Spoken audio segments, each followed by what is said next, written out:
வணக்கம். சனி பயிற்சி பலன்கள் மிதுன ராசி 2025 ஆண்டு. மிதுன ராசிக்கு 8ஆம் இடத்துக்கும் 9ஆம் இடத்துக்கும் உடைய அட்டமாதிபதியாகவும் பாக்கியாதிபதியாகவும் வரக்கூடிய சனி பகவான் மிதுன ராசிக்கு 9ஆம் இடத்தில் ஆட்சி நிலைமையில் இருந்து 10ஆம் இடத்திற்கு பெயர்கிறார். 29ஆம் திகதி மார்ச் மாதம் 2025 ஆண்டில் 9ஆம் வீட்டில் இருந்து 10ஆம் வீட்டுக்கு பேச்சு அடைகிறார். ராசிக்கு 10ஆம் இடத்துல சனி சூரியன் இடத்துல சனி பகவான், சூரியன், சுக்கிரன், புதன், ராகு ஆகிய ஐந்து கிரகங்களுடன் ஒரு 5 கிரக சேர்க்கை ஏற்படுகிறது. சந்திரனையும் அதுக்கு சேர்த்து கொண்டால் 6 கிரக சேர்க்கை ராசிக்கு 10ஆம் இடத்திலே ஏற்படுகிறது. முழுமையான பாவக்கிரகமான சனி பகவான் முழுமையான சுபக்கிரகமான குரு பகவானுடைய வீட்டில் இருப்பதாலும் 10ஆம் இடமான கேந்திரத்தில் 10ஆம் இடத்தை நாங்கள் கேந்திர என்று சொல்லுவோம். கேந்திர ஸ்தானத்தில் பாவக்கிரகமான சனி பகவான் இருப்பதால் ஆதிபத்திய காரத்துவ விடயங்களில் 9ஆம் இடத்தில் இருந்ததை விட நல்ல பலன்களை எதிர்பார்க்கலாம். மிதுன ராசிக்காரர்களிருந்து தொழில் விருத்தி அடையும். தொழிலில் மாற்றங்கள் ஏற்படும்.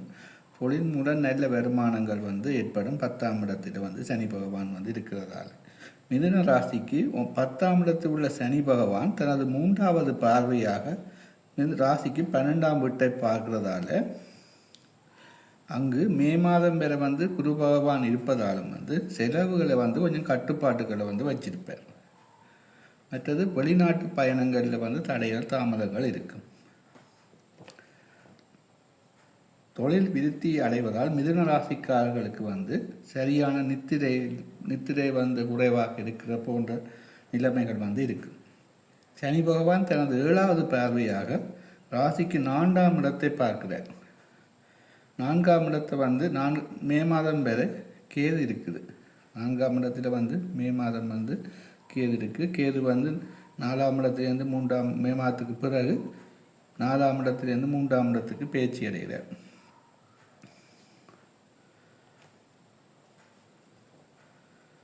அதாவது 4ஆம் இடத்துல பார்வை சனி பகவானுடைய பார்வை படுறதால வாகனங்களில் செல்வது, ஆக்சிடென்ட் சம்பந்தமான விடயங்களில் அவதானமாக இருக்க வேண்டும்.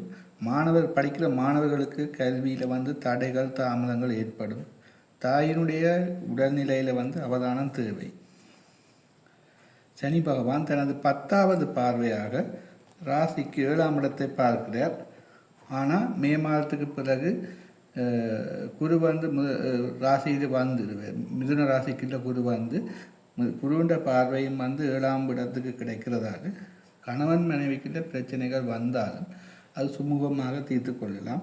மற்ற பிஸ்னஸ் பார்ட்னர்ஸுடைய பிரச்சனைகள் வந்தாலும் அது குருண்ட பார்வை கிடைக்கிறதால சுமூகமாக தீர்க்கப்படும். இருந்தாலும் பிரச்சனைகள் விடாமல் பார்த்து கொள்றதுல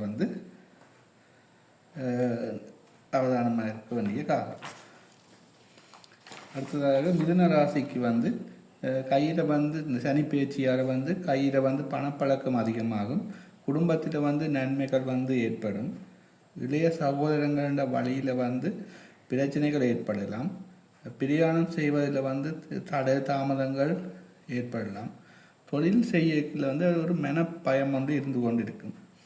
பிள்ளைகள் மிக நன்மையான பிள்ளைகளுக்கு மிதுன ராசிக்காக பிள்ளைகளுக்கு மிக நன்மையான ஒரு காலம். பூர்வீக இடத்துல முதலிட்டு தொழில் செய்யக்கூடிய காலமாக இருக்கும். மிதுன ராசிக்காரர்களுக்கு நோய், கடன் போன்றவை கட்டுப்பாட்டுக்குள்ளே இருக்கும்.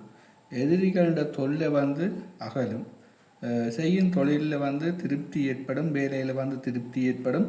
செய்கிற தொழிலால் போதுமான அளவு பணம் கிடைக்கும். தந்தை வழியில் தனவரவுகள் ஏற்படும். தந்தை சனி பகவான் மாறுறதால தந்தைக்கு இந்த உடல்நிலை கொஞ்சம் முன்னேற்றம் வரும்.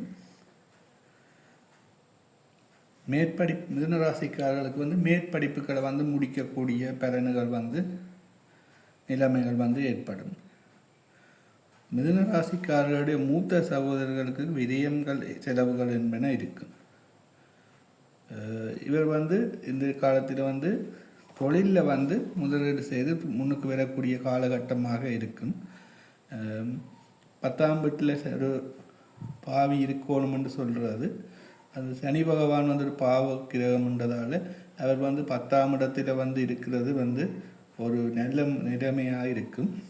அதுக்கு பிறகு மே மாதம் வரையில் வந்து 12ஆம் வீட்டில் இருக்கிற குரு வந்து ராசிக்குள்ளே போகிறார். அதே நேரம் 10ஆம் வீட்டில் இருக்கிற ராகு வந்து 9ஆம் வீட்டுக்கு பயிற்சி அடைகிறதால இந்த பயிற்சி அடைகிறதால ராகுவும் வந்து சனி பகவானுடைய செய்ய வேண்டியதை வந்து தானும் வந்து பெருப்பிச்சு செய்வார். தொழில் வந்து முன்னேற்றமாக இருக்கக்கூடிய ஒரு காலகட்டம் இந்த காலகட்டம்.